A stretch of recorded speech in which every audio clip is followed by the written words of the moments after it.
Number 1. I am currently an 18-year-old female. This story takes place when I was 12 years old. My parents had gotten married rather young and did a lot of traveling in their prime. One of their favorite places that they had ever gone to was Jamaica. I had always loved hearing my mom tell me about the amazing things they saw there, like giant iguanas running wild on the beach, oceans full of tropical fish, and amazing forests full of trees and waterfalls. Growing up in California, where everything is so densely populated, meant that I didn't often get to see anything other than my brown apartment buildings and some occasional palm trees. As you could guess, I was pretty ecstatic when my family told us that we would be going on a vacation to Jamaica. All my mom's stories ran through my head as I packed excitedly for the impending trip. Me, my mom, my dad, and my twin brother all got up at the crack of dawn and loaded into our van for the airport. The process was long and complicated given that we were leaving the country and had to go through security multiple times. Our flight was over 8 hours long with another 2 hours by bus to our destination. My brother and I were pretty exhausted, but when we finally got to the hotel, we forgot everything. It was like nothing we had ever seen before. Chandeliers, marble statues, people dressed in everything from swimsuits to full gowns. We got checked in and a staff member informed us that our room was in the A building. One of them showed us the way on a map. We grabbed our week's worth of luggage in our bags and headed towards our room. The excitement began to dwindle slightly as we soon realized that our room is much farther than we expected. In fact, it was the absolute farthest building from the lobby. Over 90% of the hotel grounds were outside, with occasional buildings like restaurants and spas scattered around the main buildings. The very end where our room was located opened up to an array of pools and waterfalls, as well as a huge open bar. It sucked having our room so far from the lobby and the main restaurants, but it was nice being able to be so close to the pools, as these were the main sources of entertainment at the hotel. My brother and I threw our stuff into the room and ran excitedly to the pools. We played in them all day and had a really great time, and later that night we went to one of the restaurants. The second day is when things started to change. I was kind of a shy kid, and when my brother decided he was going to go play some billiards with my dad at the lounge, I stayed behind with my mom. After a while of sitting around in the rooms, she suggested we go to the pool. I put on my cutest swimsuit and this little sheer wrap that tied around my waist. We walked over to the pools and wandered around the edge, debating which one we should go to. Hot tubs, cold pools, ones with water slides, etc. My mom eventually found the one with the open bar. I didn't really want to go there, but there was no way that I was going to miss out and just sit in the hotel room like a loser. She slipped into the throng of people in the crowded pool, and I followed. The bar had these cool underwater seats with jets on them. I took a seat and asked the bartender for some soda. As I waited, I traced the little starfish patterns in the concrete with my finger, daydreaming about tomorrow when we would be going to the beach where I could hold a real starfish. I was a very sheltered kid growing up and had never really been exposed to alcohol besides my parents having an occasional drink from time to time. So it caught me a little bit off guard when I looked around to see my mom doing shots. I waded through the water over to her with my soda in hand. She was surrounded by some women with very thick southern accents. She introduced me to her friends and they all started laughing very loudly. I immediately felt uncomfortable and I told my mom that I had a headache. "Aw," she cried. She put her arm around me and told me that there should be some Advil in her purse in the room. I got out of the pool and made the trek back to our room, only to find a locked door. My mom must have the key, I thought to myself. I once again sighed and made my way back to the bar. I looked around and found the southern ladies from before, but my mom wasn't anywhere in sight. I asked them if they had seen her, but they were all so drunk that they couldn't even answer me without breaking out in obnoxiously loud laughter. Panic had struck when they finally told me they hadn't seen her. I looked frantically around the pools looking for her, only to find her sitting on the steps of the hot tub. I asked her if she had the key and she slowly looked at me, blinking lazily. I tried to take her back to the room with me, but she refused to get up. Only after relentlessly tugging did she finally get up, putting all of her weight on me and stumbling the whole way. Well, we finally make it back to our room, and I ask her where the key is. "What key? I don't have a key," she mumbled. My heart dropped. I let go of my grip on her and she sinks into the ground, leaning against the wall. I didn't really know what to do at this point. Should I stay here and just sit here until my dad comes back with the key? Or should I try to go find my dad and get the key from him? I see now that leaving my mom in that condition by herself wasn't the best idea, but considering that she was already fast asleep, I figured she wasn't going anywhere. The whole thing with my mom had my kid self embarrassed and frustrated, and I wanted more than anything just to get back into the room. The billiard hall was in the lobby on the complete opposite side of the grounds. Besides the map we had left in the room where there were no directions on the grounds other than arrows pointing to different rooms. I made my way down the path with huge trees towering on either side. Every fork in the road that I came to split off into multiple different directions. After taking what was probably several wrong turns, I found myself completely lost, not even sure of the direction I came in anymore. I was trying not to panic. I tried to think about my options. I could keep making random turns and get even more lost, or I could attempt to find help. I figured that the second was a better idea and began searching for anybody that could help me. Only a very small portion of the staff at the hotel spoke English, most of them speaking Spanish. I knew a tiny bit of Spanish from the Intro to Spanish class I had the year before and began asking anyone I saw where the entrance to the hotel was. I finally came across this young couple and I asked them loudly, "Where's the entrance?" My sweaty face and panic expression seemed to catch them off guard. "Wait here, I know someone who can help you," the man said. He returned with a young man in a hotel uniform and he told him in Spanish to help me to the front of the hotel. He nodded and smiled at me and motioned for me to follow. I thanked the couple for their help and followed the man deeper into the grounds. As we were walking, he started gradually slowing his pace to match mine. I was way too preoccupied thinking about my mom to take in the current situation, and it wasn't until he cleared his throat that I realized he said something. He then laughed and said again, "How do you like it here?" I replied quickly, embarrassed that I hadn't heard it the first time. "It's great," I said. "The pools are really cool here." He then nodded and we continued walking. "How old are you?" he asked me. I started feeling uneasy, but I tried to shake it off. That could be a normal question, right? "I'm 12, I said. "Oh, I see. I'm 20. The next thing I heard made any ounce of courage I had disappear. "Are you here alone?" My heart started beating out of my chest and my stomach dropped to my feet. "No, I'm here with my family." I kept my eyes down, trying not to make eye contact with him. Out of the corner of my eye, I saw what appeared to be him staring at my boobs. Out of the corner of my eye, it appeared he was staring at my boobs. I was still a kid, but I guess you could say I physically matured very fast. I instantly regretted only having a sheer wrap to cover myself, and not a towel. "Are you married?" he said. A lump formed in my throat. I have a boyfriend," I lied. "Is he here with you?" "No," I said, instantly wanting to kick myself for being so dumb. He then laughed and I crossed my arms tight around my body. I wanted more than anything to just run, but I knew that I needed that room key. I just wanted to find my dad. I stayed quiet for the rest of the walk and tried my best to ignore his wandering eyes. Eventually we came to an opening. It was some kind of entrance, but it definitely wasn't the one we came from yesterday. He told me to wait there, and he said something quietly to another employee in Spanish that I didn't understand before he rounded the corner. When he was gone, I asked the man what he said to him, and he told me he was taking me to the city. As soon as I heard that, I booked it back to my room as fast as I could.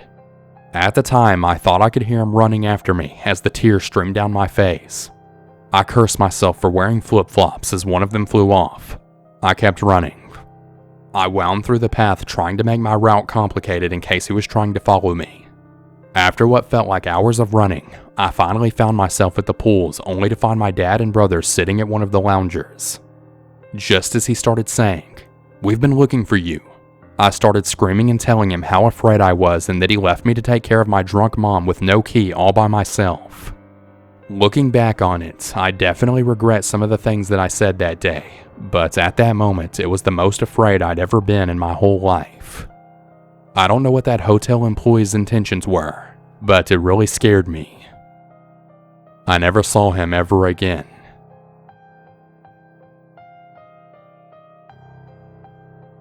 Number 2. I live in Ottawa, Ontario, Canada. I used to work at a grocery store when I was around 19 to 20 years old. I was done working my shift, and at the time I didn't have my driver's license, so I had to bus to and from work. My grocery store is across a mall that if you had to take the bus, you would have to go through the mall and it will lead you to a bus shelter.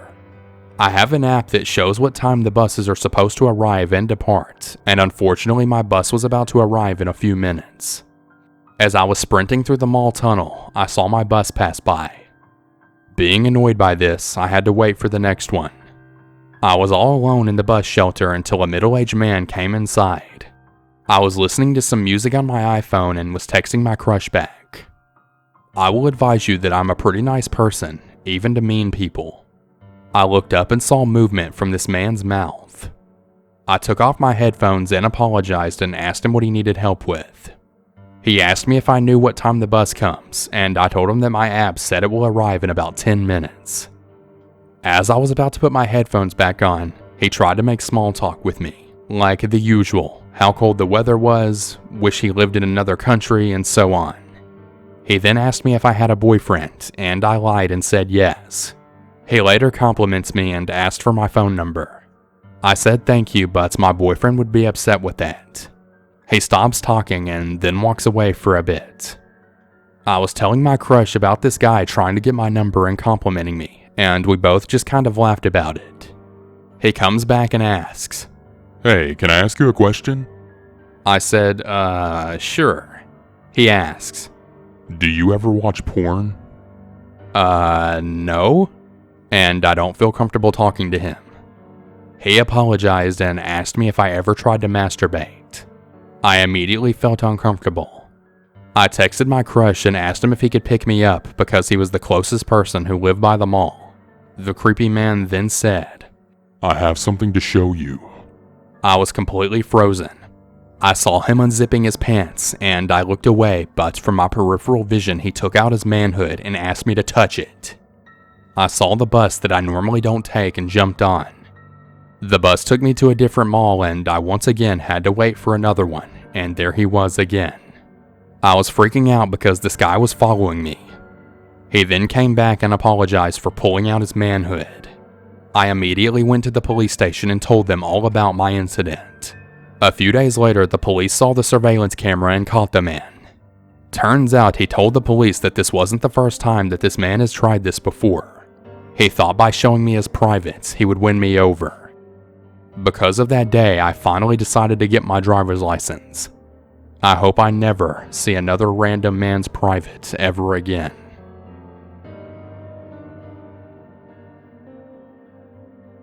Number 3. My ex and my current boyfriend are the reason I always carry a knife. I even keep one in my pocket and above my bed as well. At some point while my boyfriend was getting high, he began hearing voices.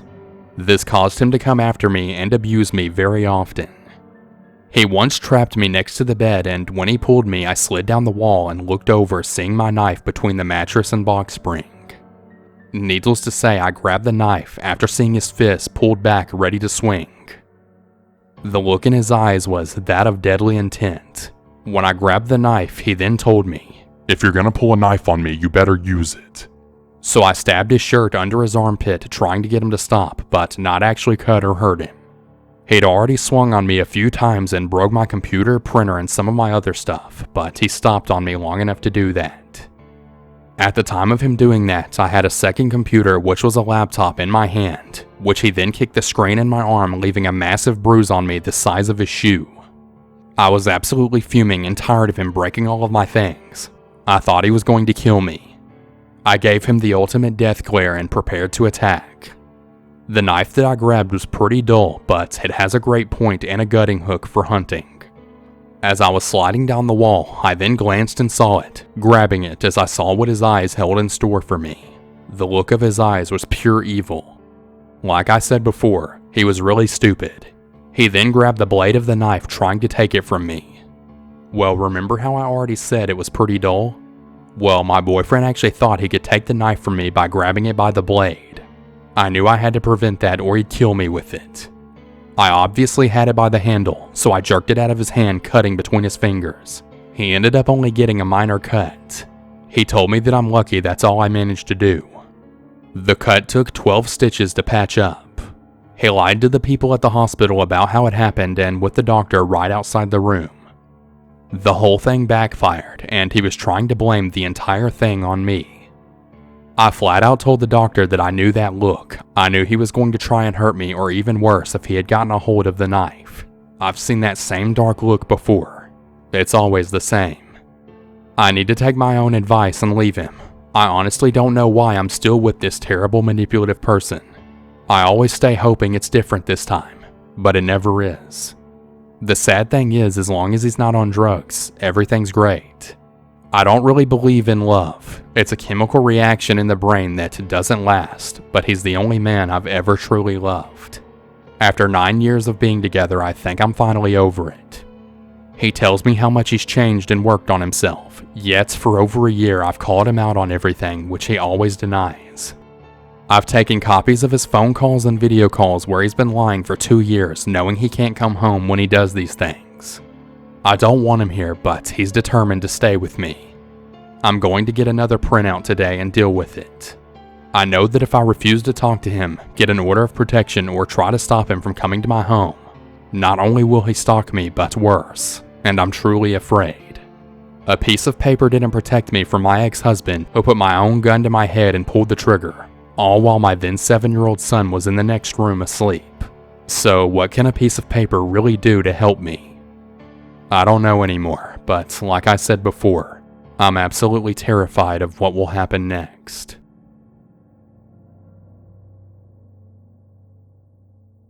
Number 4. I'm not very familiar with the supernatural. I've had a few occurrences that stand out, but this one in particular freaked me out the most. I'm a 26-year-old female. At the time, I was 10 years old. My mom and her boyfriend lived in a trailer in Oklahoma that sat on the side of a busy road with a huge field on the other side. I played in this field every day. One particular day, I decided to take my baby brother for a walk in the stroller through the field. This field was the size of a football field. There was a very large ditch as well as the field that were surrounded by woods. At night, it was pitch black and you could hear all sorts of different sounds. During the day, it was a golden playground. This is important to the story, simply because the area was fairly flat and very large. I buckled my brother Patrick into the stroller and began to push. I was alongside of the house and hadn't made it to the back pasture, as I called it, when the stroller tipped, my 1-year-old brother hanging by the seatbelt across his belly. I tried pulling the stroller back, thinking we had hit some uneven ground, but it wouldn't budge. I had to hold the stroller so it or the baby wouldn't fall, and I had to unbuckle and grab my baby brother out of the stroller. As I rounded the front to do so, I noticed a fairly large water well that the stroller was caught on. The well was large enough in diameter that if I had stepped just right, my small 10-year-old self would have fallen into the dark abyss below. After the stroller was pulled back, I placed my brother back into it and moved the stroller as far away from the well as possible. I played in that field all the time and couldn't believe a well was right beside the house, hidden in the ground. How many times had I walked past it or over it? How could I have not noticed that? The yellow grass wasn't all that long, maybe about an inch. I grabbed a rock the size of a golf ball and did what any curious child would do. I tossed the rock down the well and waited for a splash that never came. The rock never landed at the bottom. This made the hair on my arms and neck stand on end. This wasn't normal. I marked the spot with a stick so I could see it from the distance and ran to tell my mom. She was instantly terrified of what could have been. My mom told my stepdad and we walked outside to have a look. I wasn't allowed to follow. My stepdad then came back with a look of confusion and called the electrical company to come out and comb the area. There were at least 5 people walking back and forth over the area. Eventually they came to me and asked me where I had seen this supposed well. With confidence, I lead them to the side of the house. As I rounded the corner, the color drained from my face. There, not even 10 feet away, was the stick that I had placed to mark the well, and now there was nothing but grass there. The well was completely gone. Tears welled up in my eyes as I explained the whole story all over again. I know what I saw and I know what I didn't hear, and I know I didn't imagine any of it. But there was now solid ground and a stick marking something that just wasn't there, making a liar out of me. To this day, I tremble thinking about that day and I wonder what I saw. Where did the well go? Was it some kind of portal to hell or evil place? Maybe it was a portal to another dimension. What I do know is that 1 second it existed and then it didn't, and I'm grateful that I buckled my brother in that day. Whatever it was, it truly creeped me out.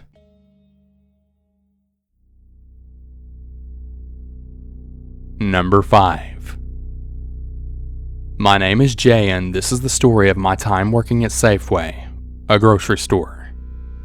I'm a female and I was 16 at the time of this story. I have short hair and I'm a curvy woman. During my time working there, I was required to wear an all-black uniform, including a black apron and a name tag. When I started working there, I was told simply, "Here's the mops and brooms, don't cut yourself. If you do, we're not liable. Now get to work." So essentially, I knew nothing. Thankfully, I was able to make some friends during my time there. Trust me, this will come into play later. As I was sweeping the floor near the back, a homeless man who I'll call Joe came towards me, jittering and mumbling to himself. This wasn't that abnormal, however, this man just gave me a really bad vibe. My very first instinct was to leave, but seeing as there were people around, I thought it was okay and continued to work. Once I was done with that section, I moved on. I noticed Joe was slowly stumbling after me, continually mumbling about a wife and dog and other things I couldn't make out. I made my way to the front of the store and looked for another courtesy clerk. I found my friend Justin and told him about the man. He just shrugged and said, "Yeah, he's around a lot. I'll stick with you if you're really uncomfortable." I accepted his offer and thankfully for the rest of my shift, Joe didn't bother me. I saw Joe around the store and he always made a point to either stare at me or get checked out on my line. Just basic creep stuff. On one occasion, someone had broken some glass at the entrance to the store and I had to clean it up. I directed traffic around me and put bright cones to signal that there was a mess. However, Joe stormed up to me screaming and spitting. You better move, little girl. I could kill you. I could kill you and your family. I could kill you and no one would know. You better move. I tried to interject at first, but after he started talking about killing me, I just quickly moved out of his way. I couldn't just leave glass everywhere, so I finished cleaning up as quickly as possible and went inside to inform my manager. I told him everything that happened and had been said to me, and his response was, he's a paying customer. You'll be fine. You look like a boy anyway, so you'll be fine." Of course, I was totally pissed off and promptly stormed off to have a smoke with my friend in the deli. I complained to him and we just kind of bantered until I was almost done with my cigarette. I looked out and saw the man and he just kind of stared at me, and we had this awkward moment where I couldn't take my eyes off of him. My friend asked what was wrong and eventually looked over to the man, asking if that was him. I then said yes and asked if we could go back inside. My friend, whose name was Chris, said sure, and I began towards the entrance. When I noticed he wasn't around me, I looked frantically around and saw him ripping a new one into Joe. He ran off and I didn't see him inside the store for another 2 weeks. After said 2 weeks, he began appearing more often. The final straw came when one night during a cool California winter, I was sent outside with the trash. This trash was extremely heavy, so I had to put it in a cart and wheel it around back. The back where the key to the dumpster never works. It was definitely creepy on a normal day, let alone 9 o'clock at night during the winter. So I started towards the back and noticed our favorite creeper, Joe. Joe began following me, looking me in the eyes whenever he could. I started to walk a little faster, making a beeline to the hopefully locked dumpster gates. When I finally made it there, I quickly pulled out the key and fidgeted with the lock until I heard a click. To my relief, this lock and key actually worked. I opened the wide doors and pushed the cart inside the enclosed area. I closed the big gate and pulled the chain inside so I could lock it while inside. With just a little click of the lock, I felt a little safer. I flipped on the flashlight that I always kept on me and held it in my mouth while I opened the dumpster and hauled the heavy trash bags into the dumpster. In the middle of throwing a trash bag, I heard a heavy bang. Then I heard yelling, all directly behind me. I froze in fear as who I assumed was Joe slammed his body into the metal sheet. Mind you, this wasn't a fence or a proper gate. It was a wavy sheet of metal stuck on small wheels and 2 bar locks. One outside going across the 2 sides and another on the inside connected to the left door, holding it in the ground. Joe continued to shake, push, and yell and bang on these things on the doors. I saw his face multiple times and he was truly crazy-eyed. I backed up and hid behind the dumpster, simultaneously reaching for my phone and dialing for my friend. I know I should have called the cops, but at the time I wasn't exactly the best of kids, and I was a little too afraid at the prospect of getting in trouble. So my friend picked up and immediately knew something was wrong. He could hear the banging in the background and my soft crying. "Jesus, what's going on over there? Please, Zan, just help me. Oh my God, he's right outside," I whimpered out. "Who? Where are you?" "I'm at work, and that crazy guy I was telling you about." "Jesus Christ, why don't you call the cops?" "I can't, you know that." He then yelled to his brother to call the cops. Once they were called, he stayed on the phone with me. I subsequently had a mental breakdown and flashbacks. I curled up on the cold ground and cried into the phone. The banging continued and no one came. It was 30 minutes of continued banging and screaming. Joe moving from area to area and me slowly spiraling down. It suddenly stopped. I was still whimpering and Xander was still on the phone. The cops had still not arrived when I heard a dragging sound. The dragging of wood pallets. We had wooden pallets that we kept outside for recycling. Joe dragged one of the pallets to the side of my safe spots and began grunting. I looked where the noise was coming from and I saw the tip of his fingers trying to find a grip on the top of the metal wall. I screamed. I screamed so loud that it hurt my own ears. The perks of being a certified singer, I guess. We had to learn how to scream properly as to not damage our voices should we be interested in screamo music. I screamed and he stumbled back and I heard him fall and the wooden pallets fall on top of him. That was also when I finally heard the sirens. I also heard someone's footsteps running away. Joe had ran away and the police had took their sweet time getting to my area. I was mad, damaged, and tired. When I finally had the confidence to unlock the doors and come out, I was taken by a kind officer inside the store where I told them everything that happened through gross sobs. Paramedics checked me for bruises and such, and I asked to be taken home. They found Joe not too far from the store and arrested him for harassment, illegal weapons, drug possession, and more. Not exactly a climactic ending, but one I'm glad happened. Joe is currently in jail for 10 years without parole and is required to be a part of psychiatric care, which I'm glad for because only someone with a messed up brain can think it's okay to do what he did to me. So Joe, I hope we never meet again. But if we do, I really hope you're in a better state of mind. Thanks for watching everyone, and I hope you enjoyed today's video. If you have your own personal scary story and you'd like to be featured in a subscriber stories video, please submit your story to my email at southerncannibal@gmail.com. And be sure to put in the subject of the email what type of story it is. So if it's a scary camping story, put true scary camping story. If it's a stalker story, put stalker story. So if you have a story, be sure to send it my way. And before we bring this video to a close, I want to shout out to all of my $5 or more patrons, as well as my $3 or more patrons featured on screen. So shout out to Ulisa, Babe Lincoln, Beth A, Kate E, Carrie B, Celeste S, Courtney T, Ellie S, Howard R, Jacqueline W, Jazzy G, Jennifer M, Jess, Jonathan C, Catherine M, Carrie F, Matthew B, Michael G, Random Randy, Steph L, Tammy S, and Terry H. Thank all of you so much for supporting me on Patreon. And if any of you would like to join these awesome people, be sure to head over to my Patreon at patreon.com/southerncannibal. Thanks everyone, and have a good one. And remember to always